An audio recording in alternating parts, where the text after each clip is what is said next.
Halo, malam semua. Selamat, selamat malam, Mas. Malam, Mas. Malam, Mas. Selamat malam, Mas. Halo Mas, Oke, ini gimana acara nih?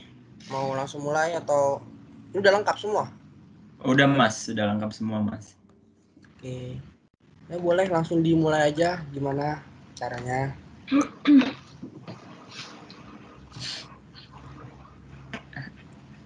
Baik, Mas. Langsung saya mulai aja ya. Oke.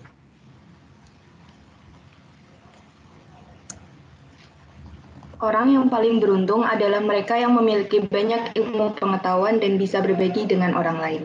Assalamualaikum warahmatullahi wabarakatuh. Selamat malam, teman-teman. Selamat datang di podcast Kelompok Hendriko. Kenalin, namaku Ezanisa Aflazari Hervinda Devi, biasa dipanggil Vinda. Dan aku Muhammad Rehan Gifari, biasa dipanggil Giva. Oke, kali ini kita mau bincang-bincang tentang apa nih, Gip? Wah, kali ini kita bakal bincang-bincang tentang banyak hal nih, Vin. Karena kita kedatangan narasumber spesial yang nggak mungkin deh kalau anak sipil Undip pada nggak tahu, yaitu Mas Ridwan selaku Ketua Himpunan Mahasiswa Teknik Sipil Undip periode 2020.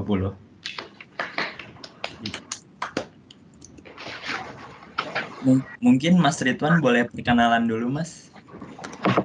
Oke. Halo semuanya, selamat malam. Malam. Kenalin dulu ya. Nama aku Ridwan Abdul Wahid, aku angkatan 2017 dan alhamdulillah tahun ini udah tahun ketiga aku di HMS dan alhamdulillahnya lagi tahun ini menjabat sebagai ketua himpunan. Salam kenal semuanya ya. Salam kenal, Mas Ridwan. Kenal Mas. Kalau boleh tahu gimana nih, Mas, kabarnya? Kalau kabar alhamdulillah baik. Ya dengan kondisi corona ya, yang penting jaga kesehatan, kurangi tempat ramai, kalau nggak penting-penting banget ya nggak keluar, itu sih. Oh. Kalau boleh tahu akhir-akhir ini kesibukannya Mas ngapain aja nih, Mas? Kalau kesibukan aku sih jelas akademik ya, pasti akademik. Udah masuk semester 7, udah semester akhir. Oh, Ditambah juga lagi kondisi lagi kerja praktik sama sedang persiapan buat KKN. Ya selebihnya sama organisasi. eh, menurut Mas Ridwan, eh, gimana sih, Mas, kuliah online ini mungkin positif negatifnya gitu buat Mas Ridwan? Oke, kalau bicara tentang kuliah online ya, mungkin kalau aku merasakan transisinya ya, karena kalau kalian kan langsung kuliah online nih. Kalau aku rasain itu dari positifnya dulu nih. Dari positifnya jelas lebih fleksibel ya. Jadi kita lebih enak, lebih gampang sebenarnya dari segi waktu, dari segi eh, nyiapin sesuatu itu lebih enak karena lebih fleksibel. Cuman yang gak enaknya adalah ya interaksinya kurang sih. Interaksinya kurang. Karena ini kan lewat virtual ya. Jadi ketika dosen jelasin misalkan ngasih contoh soal yang biasanya ditulis di papan tulis atau ada alat peraga yang kita lihat langsung itu kan jadi berkurang. Terus juga rasa apa ya? Feel-nya itu beda. Jadi kalau online ini kan kita belajar sendiri-sendiri ya di rumah masing-masing, nggak ketemu temen. Hype-nya beda lah. Beda kalau kita ketemu sama teman-teman kan habis kelas, ketemu orang, ngobrol segala macem. Nggak ngerti bisa langsung nanya atau ya sekedar ngobrol-ngobrol aja tentang yang tadi dipelajarin apa. Gitu sih. Jadi ya ada plus minusnya kayak gitu sih. Cuman ya mau gimana lagi, ya lagi keadaan kayak gini ya diterima aja online. Oh.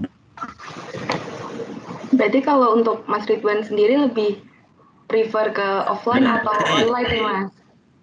Kalau prefer ya tetap sih prefer lebih offline ya karena lebih enak, lebih mantep aja sih kuliahnya. Kalau gini kan kurang kerasa. Kita kuliah ibaratnya di rumah, di kamar, ketemunya kasur. Beda kan kalau misalkan kita di kelas ya bener-bener belajar gitu loh. Beda suasananya, beda juga. Kebawa kita gitu. Oh, gitu. Kan Mas Ridwan selaku Ketua HMS nih, Mas ya. pasti kan memiliki banyak program kerja. Kalau boleh tahu jalannya proker-proker HMS dalam masa kuliah online ini gimana ya, Mas ya? Kalau ngomongin organisasi ya, ini secara umum jelas jadi berubah total banget. Jadi nggak terprediksi karena kan kita mulai online itu sekitar Maret kok. Sedangkan jalan organisasi itu udah mulai dari Januari. Dimana kita kan ngerencanain ya pasti teknis-teknis perancangannya kan offline ya. Berarti harus ada yang diganti, ada yang disesuaikan, dan itu banyak banget pengaruhnya. Karena sebagian besar, bahkan hampir seluruhnya itu kegiatannya tatap muka. Termasuk kayak gini, LKMMPD kan. Termasuk. Itu udah Iya, direncanain Mas. dari jauh-jauh. Kalau offline dan ternyata dilakukan secara itu kan banyak lah bro. Ya perlu adaptasi banyak sih jadi. Oh, semuanya berubah ya, Mas ya, gara-gara online gini ya, Mas ya? Iya pasti semuanya pasti berubah semua. Ya perlu adaptasi mau nggak mau. Berarti kita harus pinter-pinter beradaptasi juga, Mas. Iya jadi pintar-pintar aja sih, pintar-pintar menyesuaikan diri dan memaksa diri untuk sesuai. Karena pasti kan ada rasa bosan, jenuh dengan kondisi yang kayak gini. Ya cuman mau nggak mau dipaksain untuk tetap jalan. Oh iya, Mas. Kalau boleh tahu, Mas Ridwan ini kan selaku ketua HMS nih, Mas. Nah, gimana sih awalnya kenapa bisa tertarik untuk masuk ke dunia organisasi gitu, terutama HMS? Oke, kenapa ikut organisasi ya? Kalau dulu sih sebenarnya nggak ada niatan yang apa ya bahasanya, niatan tertentu atau punya niatan khusus nggak ada. Awalnya pengen aja, cuman sebatas pengen. Pengen karena dulu juga waktu SMA juga ikut organisasi dan merasa nyaman. Merasa nyaman antara organisasi dan juga belajar nyaman. Dan kuliah pun juga pengen lagi ternyata pengen. Udah akhirnya join aja, join. Coba-coba lah. Dan jadi keterusan sampai 3 tahun. Mas Ridwan dari dulu emang udah suka ikut organisasi gitu ya, Mas ya? Dari dulu emang udah suka ikut organisasi dari mulai SMA gitu, Mas? Kalau dibilang enggak juga sih, cuman nyaman aja.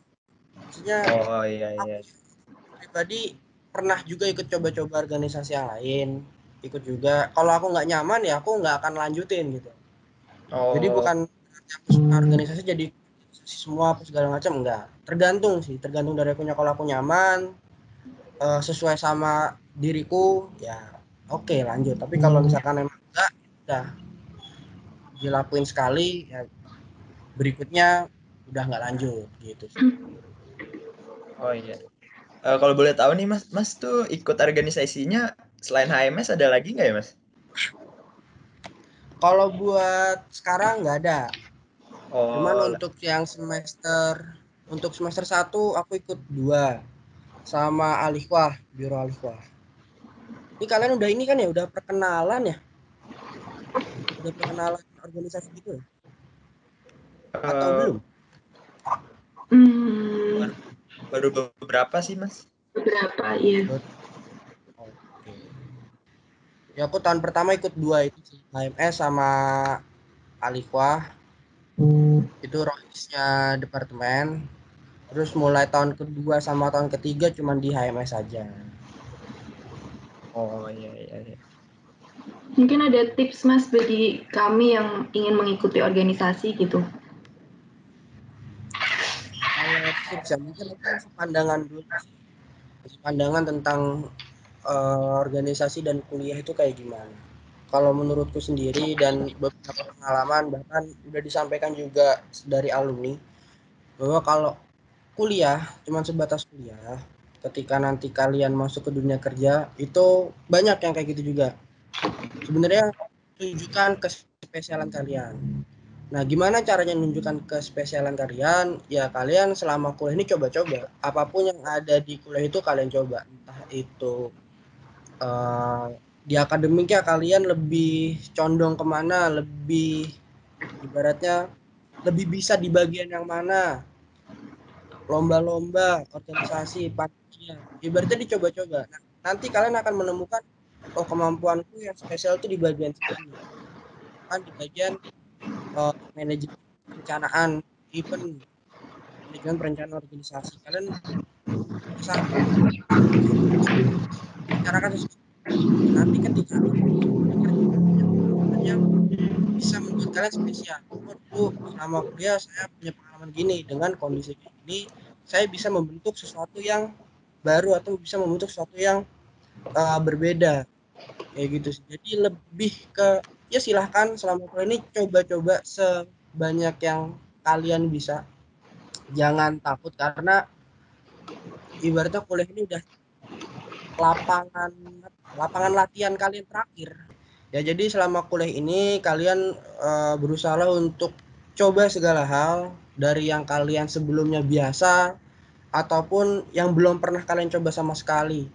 Bisa organisasi, bisa kepanitiaan, bisa lomba bahkan. Atau belajar nanti di sipil kan banyak tuh cabang-cabangnya ibaratnya bagian-bagian tertentu. Nah, itu mana yang kalian bisa?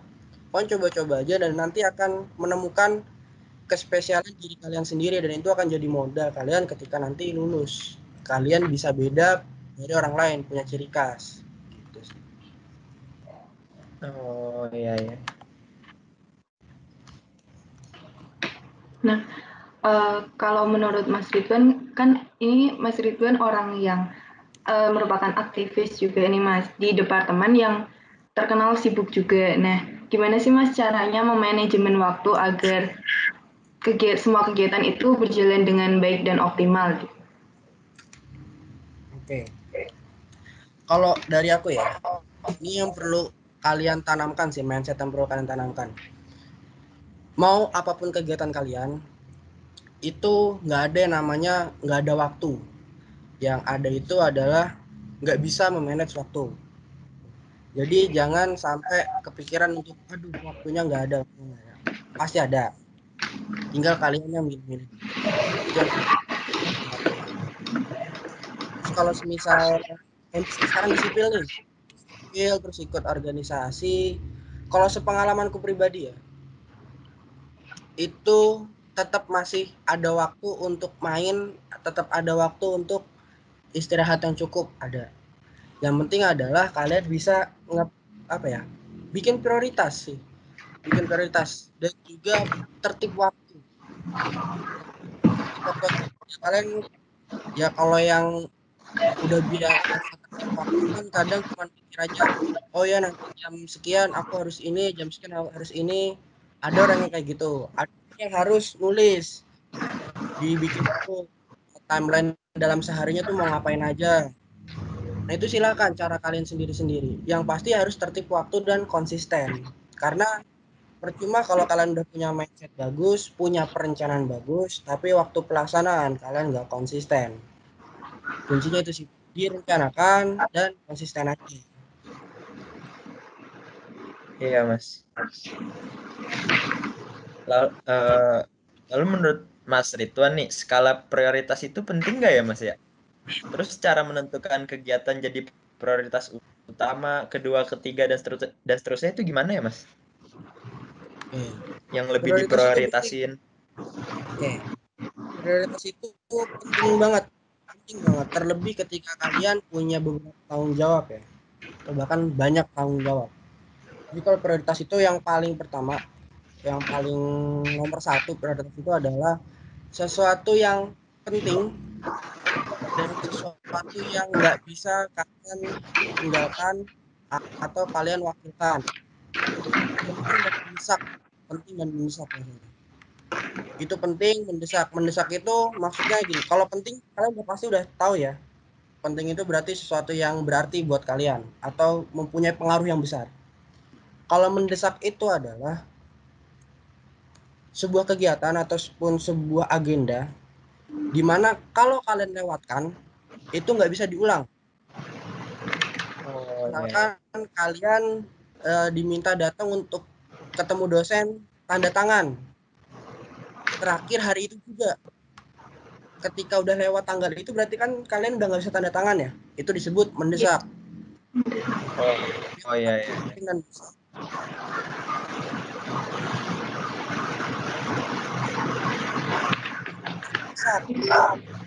Penting. Tapi walaupun kalian nggak hadir pun ataupun kalian nggak datang, itu masih bisa diulang lagi atau masih ada waktu yang lain yang bisa kalian urus atau bisa diwakilkan. Itu penting tapi tidak mendesak. Terus yang ketiga itu nggak penting tapi mendesak. Itu nggak begitu, kalau nggak penting itu maksudnya nggak begitu berpengaruh banget, tapi itu mendesak. Kalian bener-bener dibutuhin nih. Kalau kalian nggak datang ya jadi bahaya ibaratnya. Penting tidak mendesak. Jadi kalau penting tidak mendesak itu dia itu jelas ya. Penting berarti buat kalian tapi nggak mendesak dalam artian ketika kalian nggak hadir di agenda tersebut masih ada waktu lain yang menggantikan agenda tersebut. Jadi masih waktunya masih peluangnya masih ada lah untuk hadir lagi gitu. Oh iya iya. Atau bisa diwakilkan. Itu tadi yang kedua. Terus yang ketiga itu nggak penting tapi mendesak. Nggak penting dan mendesak itu berarti ya jelas nggak berarti buat kalian, tapi kalau kalian nggak hadir itu akan membawa pengaruh yang besar di agenda tersebut. Oh iya iya. Yang terakhir nggak penting nggak mendesak, itu udah pasti ya, itu jadi prioritas paling akhir, paling bontot. Oh baik Mas. Iya. Kalau menurut Mas Ridwan, kegiatan yang produktif yang dapat dilakukan ketika untuk mengisi waktu luang itu apa ya, Mas? Kalau aku sendiri ya, kalau aku sendiri sih lewat organisasi sih. Nah, jadi kalau dari aku sih selama keberjalanan kuliah untuk tetap produktif dan ngisi waktu luang, kalau aku sendiri sih lewat organisasi ya. Jadi itu udah cukup, menurutku sangat cukup. Antara kuliah dan organisasi itu udah sangat cukup. Waktu istirahatnya ada, waktu mainnya ada. Kalau dari aku lewat organisasi. Mungkin dari teman-temanku yang Oh lain iya. itu ada yang lewat lomba, ada yang emang untuk ngisi waktu luangnya banyak ngikut lomba sana sini, ada yang memang dia usaha. Banyak teman-teman dari sipil tuh yang bangun usaha ataupun ikut orang untuk belajar usaha. Ya banyak sih. Cuman kebanyakan itu organisasi, lomba, sama usaha sendiri. Oh, oh ya baik. Kalau menurut Mas Ridwan nih Mas bagi cara nyimbangin akademik dan non akademik tuh gimana ya Mas? Cara nyimbangin akademik dan non akademik. Kalau aku balik lagi sih ke prioritas sih sebenarnya. Oh dari prioritas tadi itu ya Mas ya? Iya, dari prioritas tadi. Jadi Oh iya. sebenarnya kalian udah bisa Iya. milah sih ketika nanti belajar. Misalkan ya adalah pasti kondisi kalian malas belajar itu pasti, itu manusiawi banget. Kita nggak bisa bohong Iya, lah. Mas. Pasti ada rasa malas belajar, capek belajar, ataupun malas tugas itu manusiawi. Cuman ketika kalian malas, yang penting kalian sadar konsekuensinya apa. Kalau kata salah satu dosen di sipil, namanya Prof. Aike, mungkin kamu udah pernah diajar ya? Prof. Aike udah diajar belum kalian? Kalau Itu nggak dapat belajar IUP Mas. IUP, Mas. Oh, belajarnya IUP ya? Oke. Iya Jadi kalau Mas. Prof. Aike itu ngajarin kalian nggak apa-apa nggak ikut kuliah saya, yang penting kalian bertanggung jawab kalau ujian dan saya kasih soal kalian bisa jawab. Nah, kurang lebih kayak gitu. Jadi dibalikan ke kalian. Ketika kalian nggak melakukan sesuatu, nggak melewati step yang seharusnya, ya kalian harus bertanggung jawab. Ketika nanti kalian dihadapkan sesuatu, diuji sesuatu, ya kalian harus bisa. Kalau kalian udah ibaratnya melewati satu step ataupun males atau nggak produktif, tapi ketika kalian diuji dan kalian merasa kok begini ya, kok gini sih, malas kok jadi gini, ya itu berarti kalian tidak bertanggung jawab. Oh iya iya iya.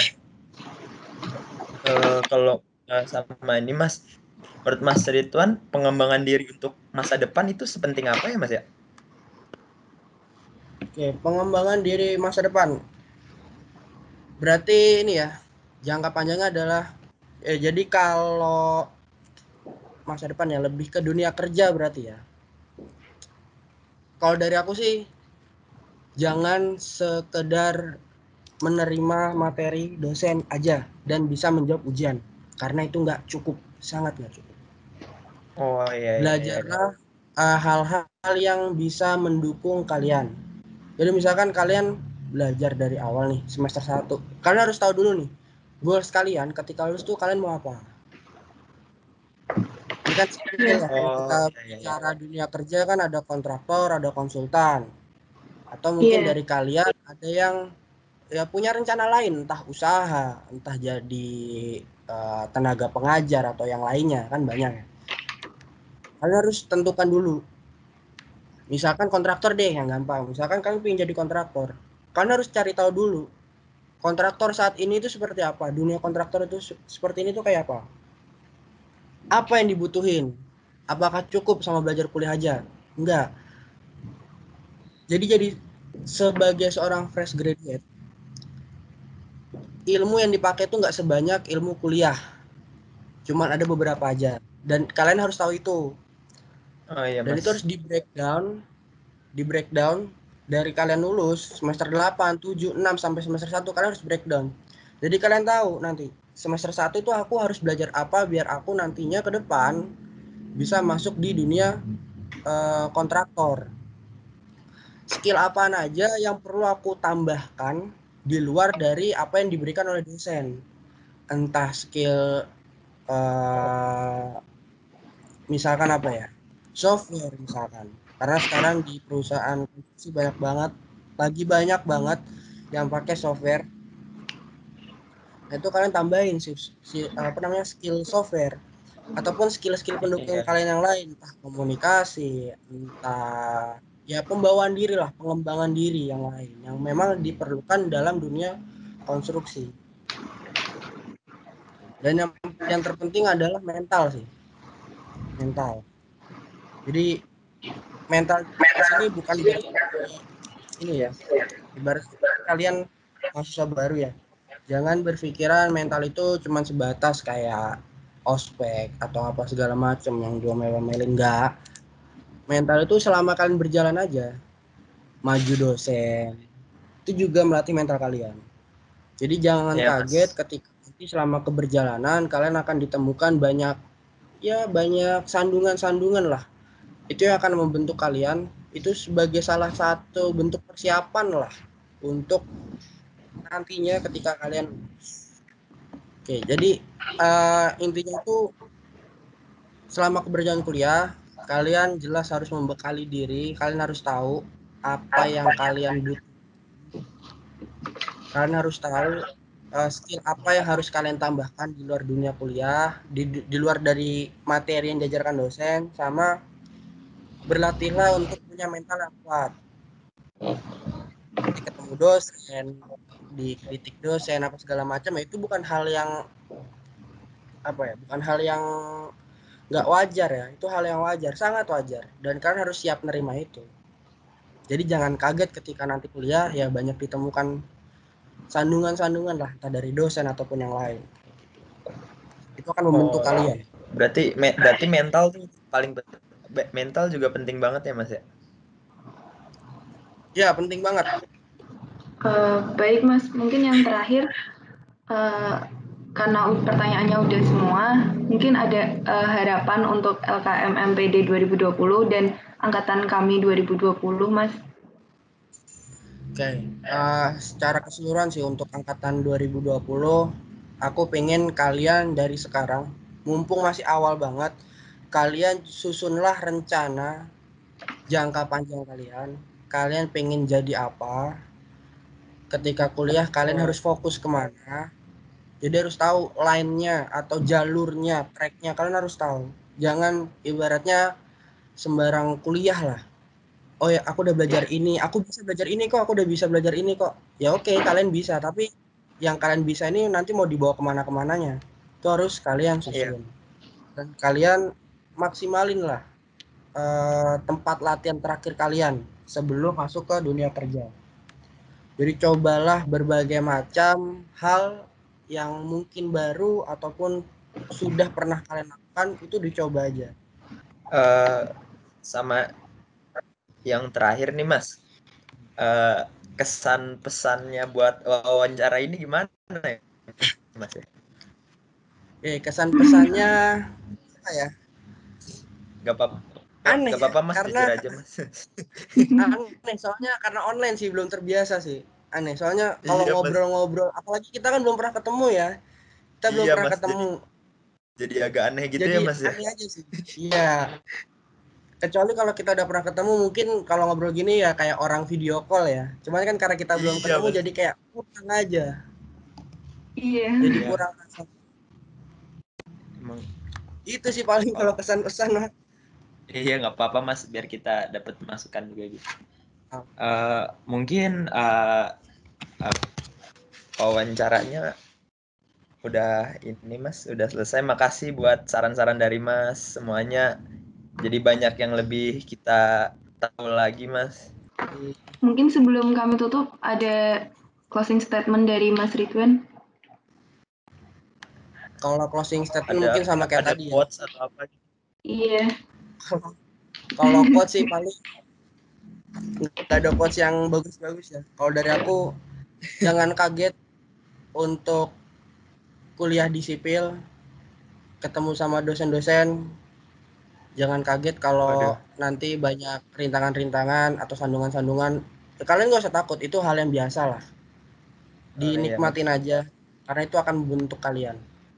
Udah gitu sih, paling itu aja kalau dari aku. Iya. Berarti Iya. kita nikmatin aja ya Mas ya. Iya, nikmatin, hadapin. Ya di ibaratnya hajar aja lah, ngapain sih? Jadi orang nggak usah inilah, nggak usah Oke takut Mas. atau apa. Iya Mas. Aja. Baik, Baik Mas. Mas. Terima kasih, Mas, atas waktunya. Iya Mas, Oke, maaf mengganggu. Mungkin cukup sekian Mas dari kami dalam wawancara ini Mas. Terima kasih sudah meluangkan waktunya. oke, sama-sama. Terima kasih Ya, Mas. Assalamualaikum warahmatullahi wabarakatuh. Waalaikumsalam.